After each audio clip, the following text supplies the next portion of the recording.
কাকা বাংলাদেশে বেলে সুদর্শন পুরুষ বাড়াইছে। আরে বাইস্তে তুই কইস নে, আমু তাই দেখলাম টিকটকে খালি উনির ভিডিও ভাইরাল। আমি কই যে শালা না ইজলি ইজলি দেখা যায়। আরে কাকা ইজলে লয়, আমার মনে হয় মাইকিয়া। এই হারামজাদা, ইজলি আর মাই গিয়ে কি তো। কাকা ওই তৈলো কাকা রে, ওরা মনে করে দেশি মানলো। বিদেশে যে একটা দেশ আছে সাউথ কোরিয়া, সাউথ কোরিয়া আর ব্যান্ডের নাম যে বিটিএস, বিটিএস এর যে 7টা লোক আছে, এটা মনে করে 8 নাম্বার যোগ দিবি। বাইস্তে তুই কি কইস? আমারও তাই মনে হয়, ওই শালাক দেহে তো আমার মনে হয় যে দেশি লয়, শালা আসলেই বিদেশি।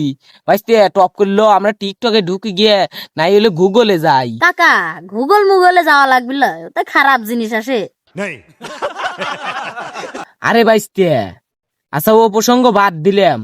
আমাদের বাংলাদেশে এমন মানছি পুরস্কারটা যে দিল, আমাদের বাংলাদেশে কত সুন্দর সুন্দর নাম করা ব্যান্ডের লোক আছে, যেরকম ধরেন সাকিব আল হাসান, তারপরে আছে সাকিব খান, তারপরে আছে তাসকিন আহমেদ, তারপরে আছে মুস্তাফিজুর রহমান।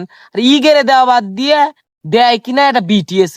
এই হলো বাংলাদেশের মান। কাকা রে বাংলাদেশে ভালো জিনিসই দাম নাই। বাইস্তে রে, তার জন্য করছে কি ওসব জিনিসই তাহা না তাহায়া নিজের চরকায় তেল দেয়, বুঝছিস?